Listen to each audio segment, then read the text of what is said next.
संत शिरोमणि आचार्य गुरुवर विद्यासागर जी महाराज की जय। नवाचार्य श्री समय सागर जी महाराज की जय। अरहम योग प्रणेता पूज्य मुनि श्री प्रणम्य सागर जी महाराज की जय। ओम अरहम नमः। स्वाध्याय प्रेमी बंधुओं, युग श्रेष्ठ आचार्य भगवान श्री 108 विद्यासागर जी महाराज के सरस्वती पुत्र अभीक्ष्ण ज्ञानोपयोगी प्राकृत विद्य अरहम योग प्रणेता मुनि श्री प्रणम्य सागर जी द्वारा रचित नई छड़ाला का अनूठा स्वाध्याय गुरु आशीर्वाद से सतत चल रहा है। हम आशा करते हैं कि ग्राफिक्स और एनिमेशन के साथ आप सभी को यह स्वाध्याय और इसमें दिया गया विषय अच्छे से समझ में आ रहा होगा। प्रथम दाल के स्वाध्याय में हम 4 गतियों के दुख क्रम से जान रहे हैं और उत्तम श्रावक कुल में एक स्वस्थ शरीर के साथ जन्म की दुर्लभता और इसे सार्थक कैसे बनाए को भी समझ रहे हैं। अब चलते हैं नई छड़ाला प्रथम ढाल की कक्षा की ओर। संसार के वर्णन में आज हमने जाना विषयों से विरक्ति होना बहुत मुश्किल है। हम ना चाहते हुए भी विषयों में गिर पड़ते हैं। जैसे बिल्ली को डंडे भी पड़ने लग जाएं तो भी वह आंख मीच लेती है लेकिन दूध पीती रहती है। जब तक बर्तन में वह पेय रहता है तब तक अपना मुंह नहीं निकालती, उससे आसक्ति नहीं छोड़ती। अगर किसी कारण से मुंह हटाकर थोड़ी दूर कहीं चली भी जाए तो भी देखती रहती है कि कब वापस जाया जाए। हमने पहले कुछ अच्छा किया होगा, इसीलिए बाकी सारी दुर्लभता हमें सहज ही मिली हुई है। पर विषयों से मुंह हटाना सबसे बड़ी दुर्लभता है। हम चाहते हैं कि घर में बैठे बैठे ही सब हो जाए, धीरे धीरे अपने आप सम्यक दर्शन आ जाए, ऐसे ही वैराग्य आ जाए और अपने आप मोक्ष हो जाए, विषयों की आसक्ति छूट न जाए। इसीलिए कुछ लोग भरत चक्रवर्ती का उदाहरण देकर घर में ही मस्त रहते हैं और यही सिखाते हैं। उन्हें ये नहीं पता कि भरत चक्रवर्ती पहले से ही छायक सम्यक दृष्टि थे। विषयों को थोड़ी देर के लिए भी छोड़ना, भले ही दूर से देखते रहें, ये भी कठिन है।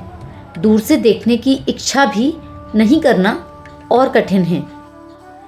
और कभी इच्छा ही उत्पन्न नहीं होना, कभी उसकी स्मृति ही नहीं आना और भी कठिन है। मोक्ष का पहला पॉइंट सम्यक दर्शन झट से हो जाएगा, लास्ट पॉइंट मोक्ष भी झट से हो जाएगा। पर विषयों से विरक्ति झट से नहीं होती, बीच के सारे कामों के लिए मर मिटना पड़ता है। और यदि मनुष्य के 60-70 वर्ष के जीवन में थोड़ा सा पुरुषार्थ कर 10-20 वर्ष विरक्ति ले भी पाएं तो फिर नियम से देव बनते हैं। फिर वहाँ कम से कम 10,000 वर्ष की आयु से लेकर 33 सागर तक विषयों का अंबार मिल जाएगा, जो फिर विषयों में डुबोता है। लेकिन इस सागरों काल के संस्कार के बाद भी पिछले जन्म का पुरुषार्थ का संस्कार फिर से काम करता है।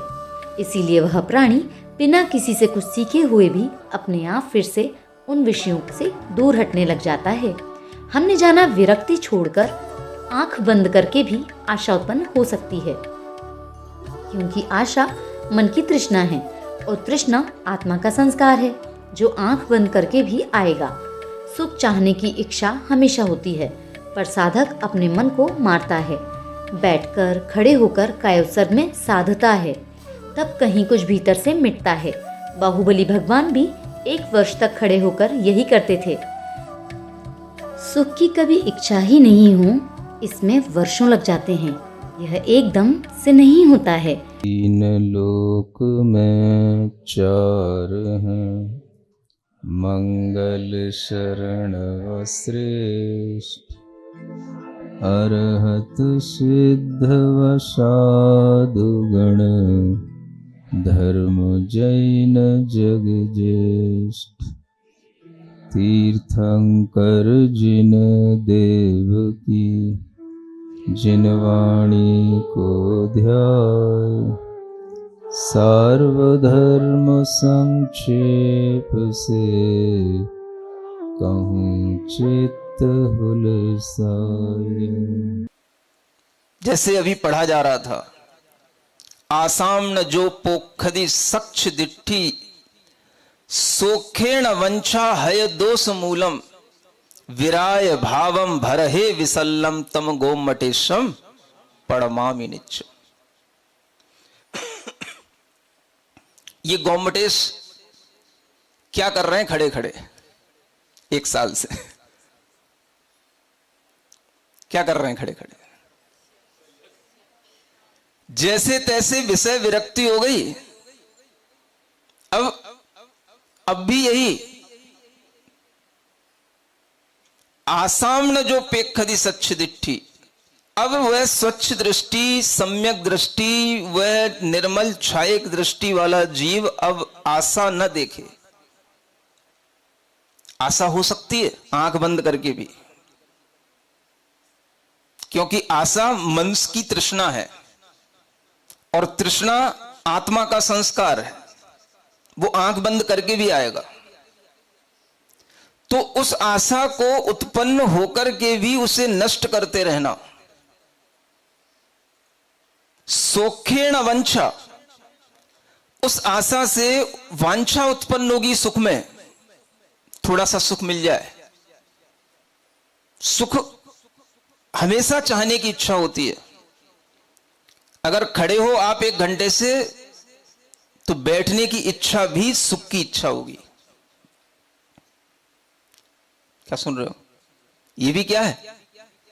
आपसे कहा जाए 1 घंटा खड़े रहना है आपको, ये पनिशमेंट दिया गया है, तो आपको 1 घंटे के बाद जो आपको पीड़ा होगी और आप चाहोगे कि हम बैठ जाएं, ये बैठना भी क्या है?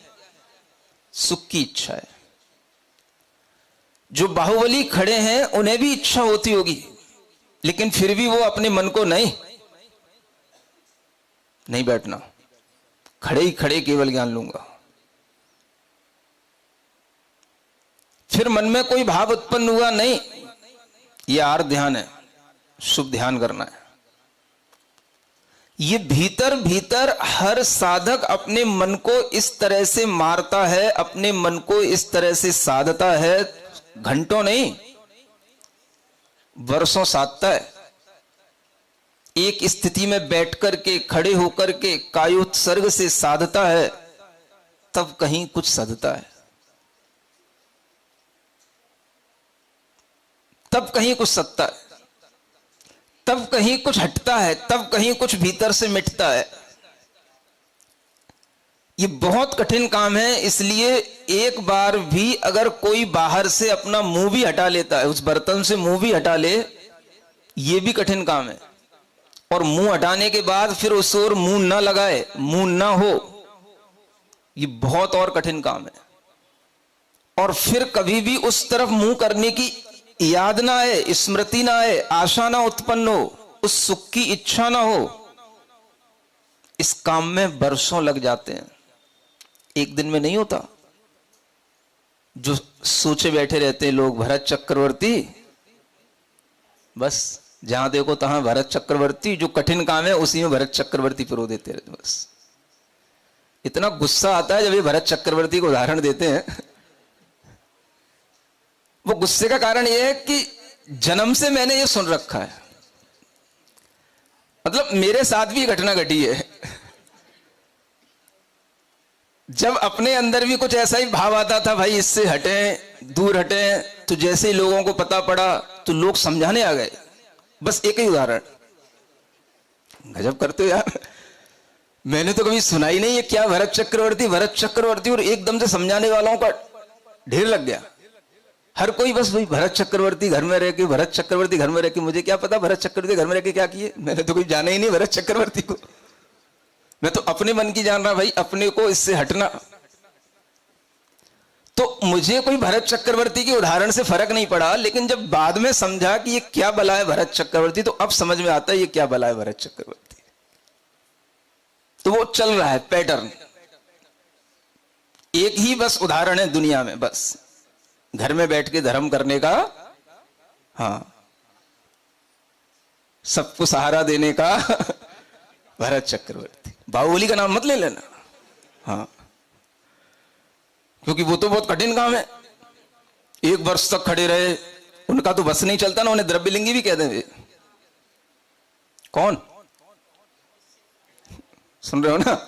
हाँ, तो उनका बस नहीं चलता, नहीं तो उसी समय उनके मुंह में कुछ थप्पड़ लग जाएगा। तो वो तो द्रव्यलिंगी कहने में ना चूके हैं कि 1 वर्ष तक खड़े रहे, क्या करते रहे, निंदा तो कर लेते हैं। देखो मोक्षगामी पुरुष की भी ऐसे जीव निंदा कर लेते हैं। 1 वर्ष तक खड़े खड़े क्या पा लिया? काम तो अंतर्मूर्त में होना था, भरत चक्रवर्ती ने अंतर्मूर्त में जो कर लिया, तुम 1 वर्ष तक खड़े खड़े नहीं करे। क्या मतलब है इस सब खड़े खड़े रहने का और बैठे बैठे रहने का? सुन रहे हो? ये कंपेयर किया जाता है। ऐसा सम्यक ज्ञान बढ़ रहा है दुनिया में। इसका नाम है वीतराग विज्ञान। क्या नाम है इसका? हाँ, ये सिखाया जाता है वीतराग विज्ञान में। इस तरह का ज्ञान जब दिमाग में छा जाता है तो व्यक्ति के लिए, अपने लिए भी वही ध्यान आता है, हो जाएगी विषय से विरक्ति, हो जाएगी। कैसे हो जाएगी? जैसे डाल पे लगा हुआ फल अपने आप पक जाएगा, अपने आप हवा चलेगी गिर जाएगा, ऐसे ही अपने आप सब कर्म पक जाएंगे, कर्म से मोक्ष हो जाएगा, सब हो जाएगा। बस बैठे रहो। समझ में आ रहा है? ये क्या कह रहे हैं यहां पर? अब ये नहीं छेड़ डाला, यही तो अंतर है भाई वीतराग विज्ञान में और नहीं छेड़ डाला में है? जैसे तैसे विषय विरक्ति होए, और उनके लिए काहे की विषय विरक्ति, कहे जैसे तैसे हो जाएगी अपने आप। ये अंतर है पुरानी छेड़ाला में और इस नई छेड़ाला में।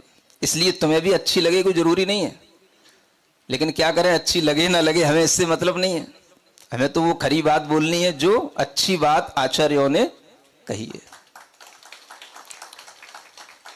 अब ये जैसे तैसे होने वाला काम, माने ऊपर ऊपर से भी जैसे तैसे हो जाए तो भी बड़ा कठिन होता है। फिर भीतर से जैसे तैसे होए, उसमें तो बिल्कुल ऐसे तैसे हो जाती है। क्या बोलते उसको? हाँ, वो बिल्कुल बाहुबली की तरह सारा पसीना निकल जाएगा, खड़े खड़े बेलें चढ़ जाएंगी, बामियां बन जाएंगी। सब उपसर्ग सहन करने के बाद में जब कभी ऐसे तैसे करके वो हो पाता है। इसलिए ऐसा कठिन काम करने की किसी की हिम्मत नहीं पड़ती। तो भरत चक्रवर्ती जिंदाबाद।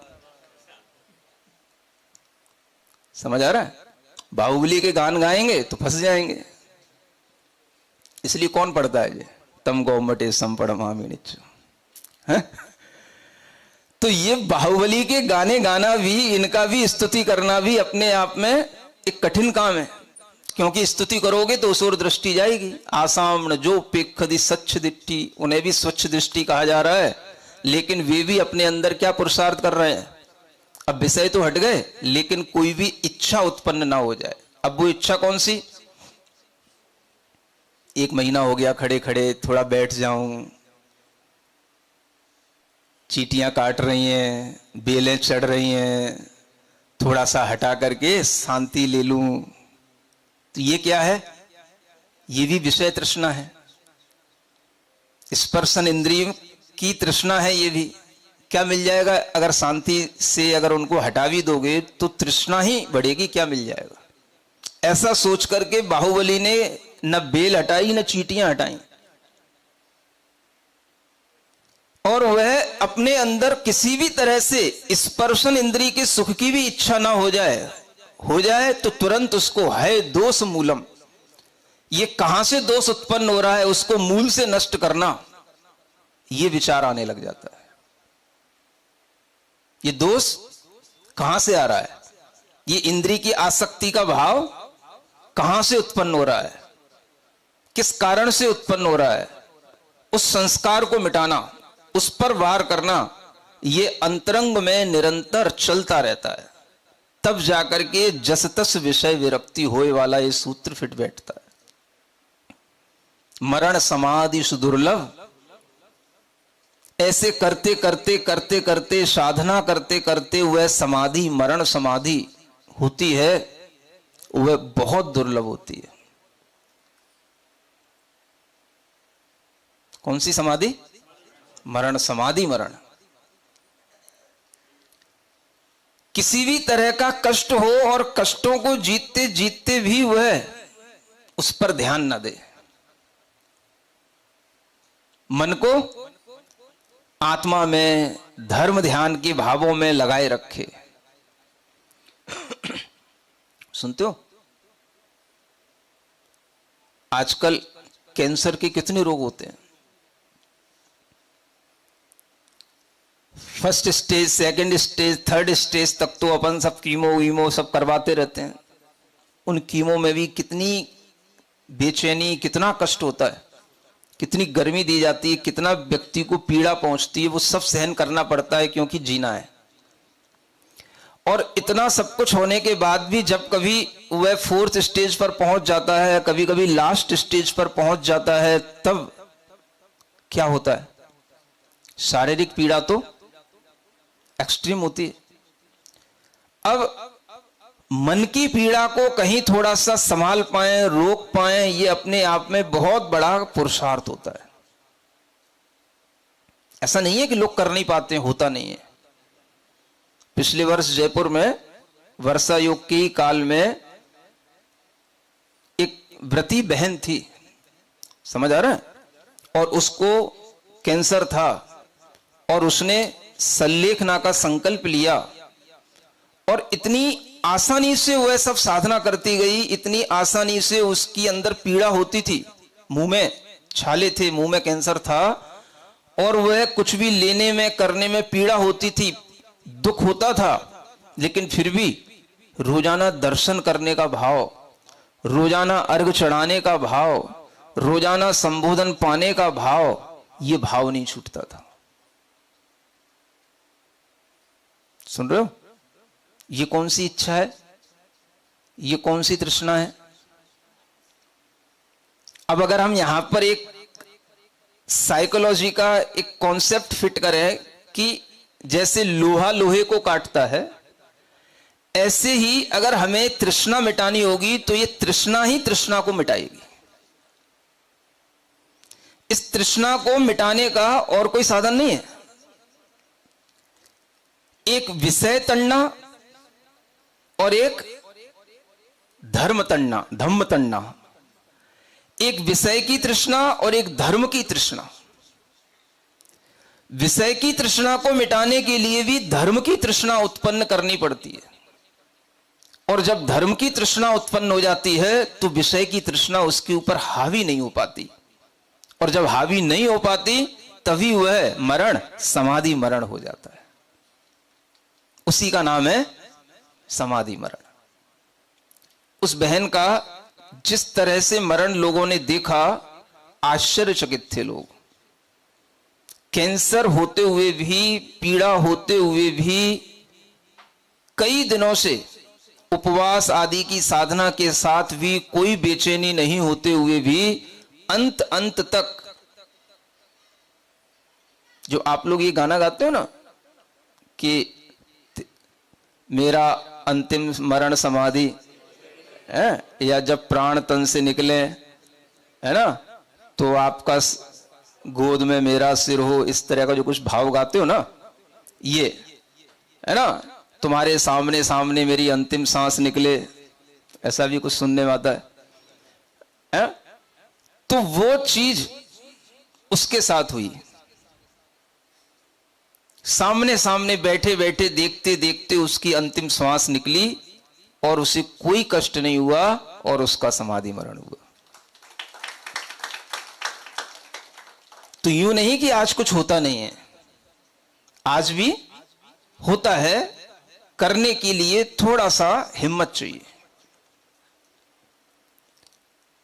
कीमो को, कष्ट को हम सहन कर सकते हैं, लेकिन बिना कीमो के शरीर में जो भी परिवर्तन हो रहे हैं उसको सहन करते हुए, इस विषय तृष्णा को जीतते हुए, समाधि मरण की भावना से इस देह के प्रति अपनी आसक्ति हटाते हुए मरण को करना, ये अपने आप में दुर्लभ है। और ये दुर्लभता को प्राप्त कर लेना, ये उस कैंसर के होने का भी वरदान हो सकता है। क्या सुन रहे हो? कभी कभी जो काम अच्छे ढंग से नहीं होते, वो काम किसी कठिनता में भी अच्छे ढंग से हो जाते हैं। तो कैंसर की पीड़ाएं भी इस तरह से लोग जब झेल लेते हैं तो यही समाधि मरण होता है, और इस समाधि मरण की प्राप्ति भी अत्यंत दुर्लभ है। ये बिना विषय विरक्ति के नहीं हो सकती। आपके घर के ही लोग नहीं चाहेंगे। आप मर जाओ, भले ही एक चम्मच पानी पानी घूंट घूंट करके हम आपके मुंह में डालते डालते आपके प्राण निकलें, लेकिन निकलें तो ऐसे ही निकलें। आप अपने मन से मत कहना कि अब मुझे पानी नहीं लेना। नहीं समझ आया? भले ही आपकी क्षमता धीरे धीरे कम हो जाए, लेकिन आप अपने मन में मत सोचना कि मुझे अब पानी नहीं लेना।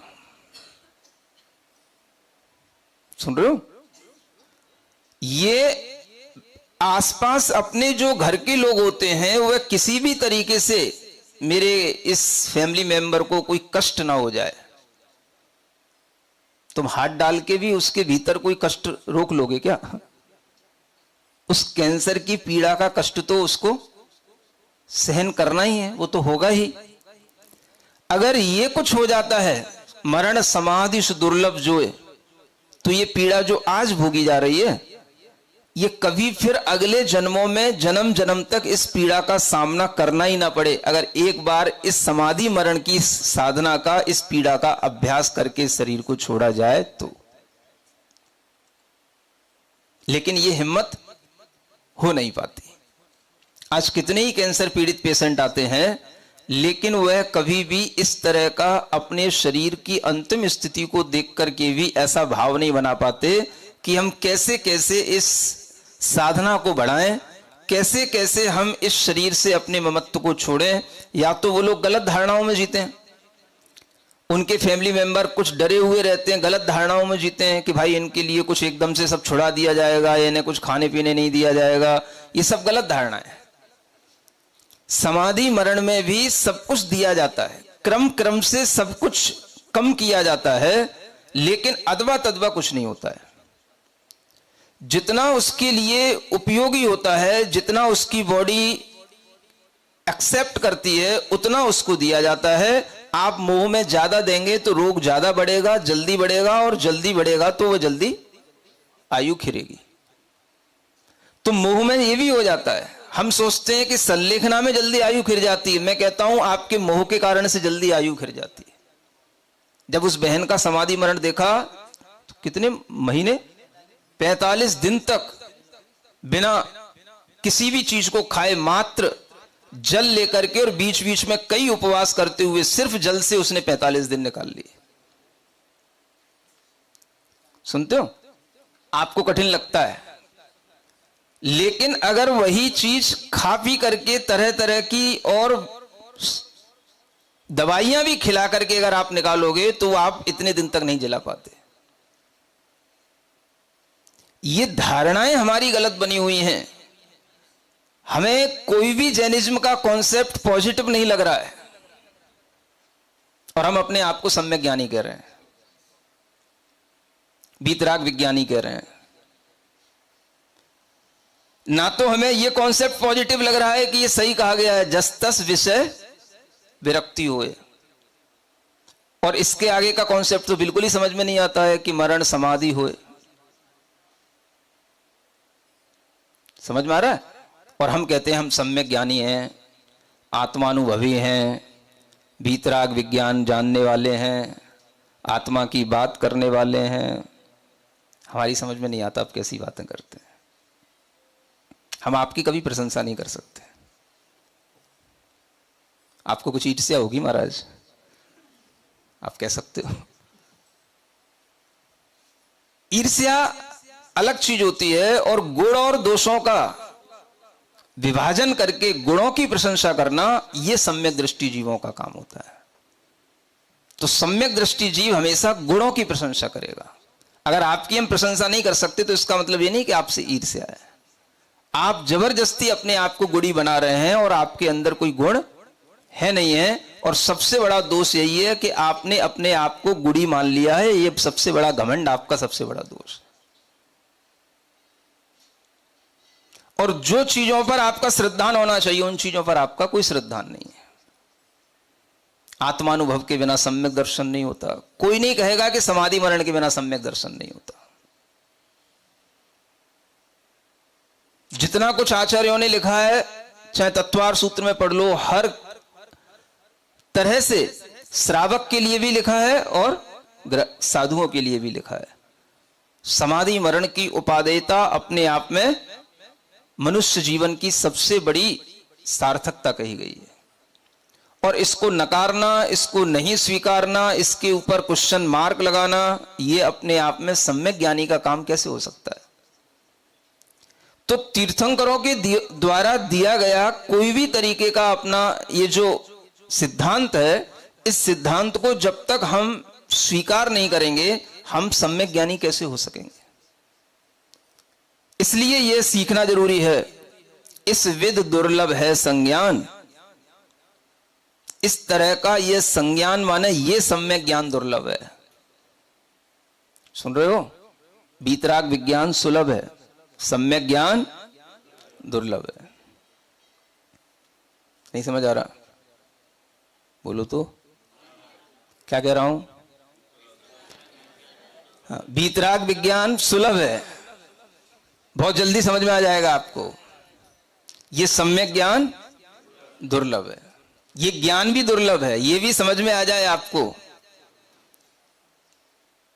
इसमें भी आपको क्वेश्चन मार्क लगेगा, ये नई छेड़ाला क्यों? नहीं समझ में आया? क्यों? बोलो क्यों है?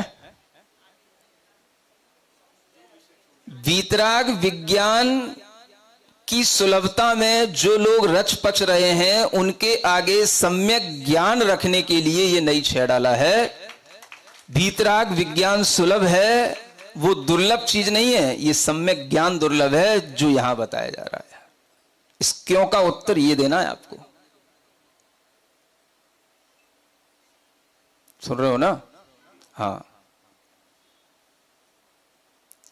क्योंकि जब सामने कोई भी चीज आती है तो सबसे पहले मन का आग्रह पहले उस चीज पर दोषारोपण करता है, पहले उस चीज पर कटाक्षेप करता है। स्वीकारना तो बहुत दूर की बात है। मन का आग्रह जिस ढंग से हमारे अंदर पड़ा हुआ होगा, वो भी एक संस्कार बन चुका है विषय तृष्णा की तरह। वो वीतराग विज्ञान का भी एक संस्कार पड़ चुका है, और जब उस संस्कार के सामने ये चीज आएगी जब नहीं, तो ये क्यों, ये प्रश्न आए बिना रहेगा नहीं आपके अंदर। सुन रहे हो? तरह तरह के आपके अंदर उत्तर आएंगे। मुनि महाराज अपनी बुद्धि ज्यादा दिखा रहे होंगे, अपना ज्ञान ज्यादा बांट रहे होंगे, दूसरों के ज्ञान को पीछे ढकेल रहे होंगे। कुछ हो सकता है ना, और भी कुछ आप अपने मन की भी तो बताओ थोड़ा सा। तो मैं अपने मन में सोच रहा हूं वो बता रहा हूं है? बता दो, मैं कोई बुरा नहीं मानूंगा। मुझे पता तो बड़े लोग थिंकिंग क्या क्या आती है। बोलो दादी अम्मा, कुछ तो बोलो, क्या सोचने में आता है? अपना है ना, अपनी चीज दिखाने के लिए, या अपना कुछ नया बताने के लिए, या है ना मैं ही सही हूं ये बताने के लिए। और क्या? बोलो तो थोड़ा सा, हमारा सहारा तो दो हमें। यही विचार आएगा ना, और क्या आएगा? इसके अलावा और क्या आ सकता है? तो जब भी हमारे सामने कोई ऐसी चीज आएगी, हमारे सामने प्रश्न आएंगे,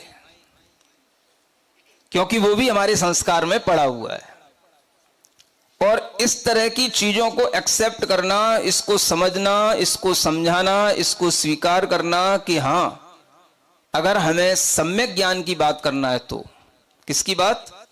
हाँ, वीतराग विज्ञान की बात नहीं करना अभी मुझे। किसकी बात करना? हाँ, सिर्फ सम्यक ज्ञान की बात।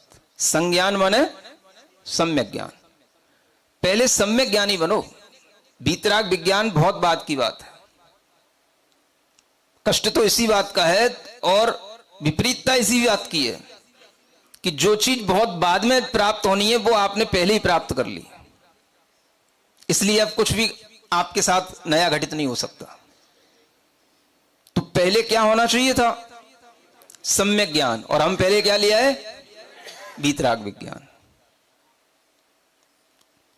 जिस वीतराग विज्ञान को मुनि महाराज भी जैसे तैसे बड़े कष्ट से, सुन रहे हो, बाहुबली की तरह 1 साल में जैसे तैसे प्राप्त करते उस वीतराग विज्ञान को, वो आपको घर बैठे मिल गया, तो अब आपके लिए क्या चाहिए? कुछ नहीं चाहिए।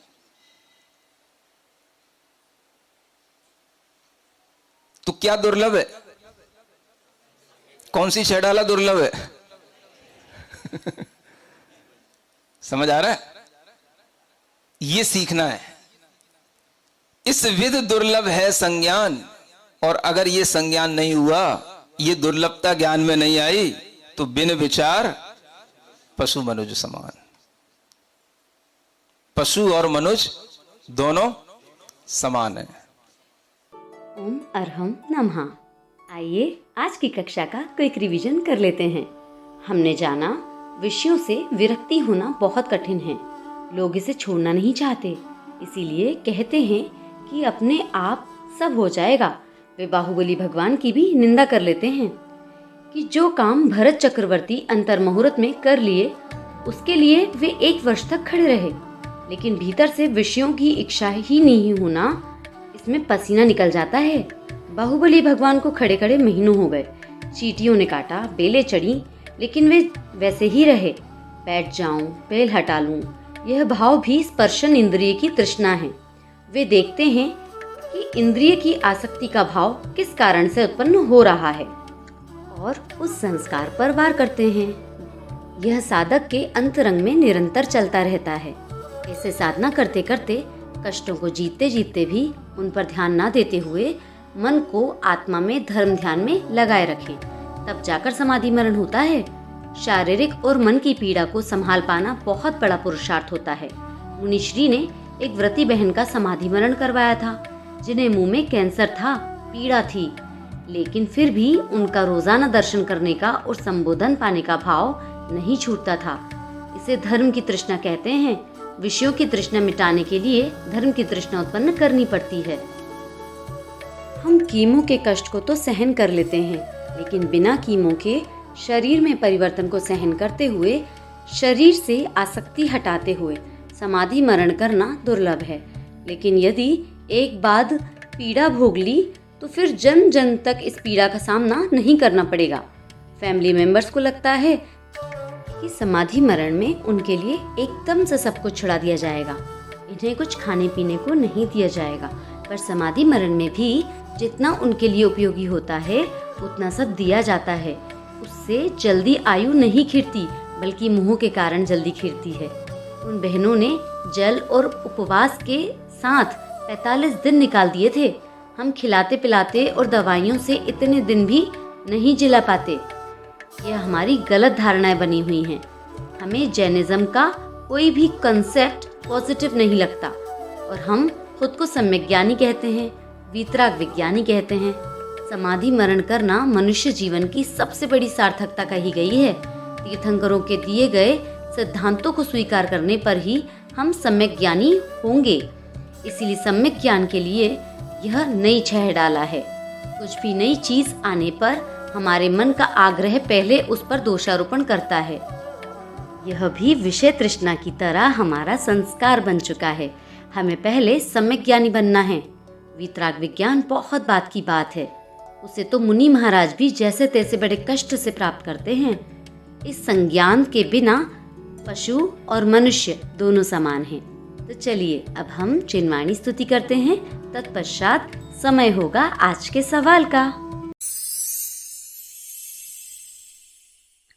सिरिजिणवाणी जग कल्याणी जग जन मदतम मोहरी जनमण हारी गढ़हर हारी जम जरा भव रोग हरि तिथ्य राणम दिव्य झुणिम जो पड़ई सुणई मय्ये धारई राणम सौख मणंतम धैर्य सासद मोक्ष पदम पावई।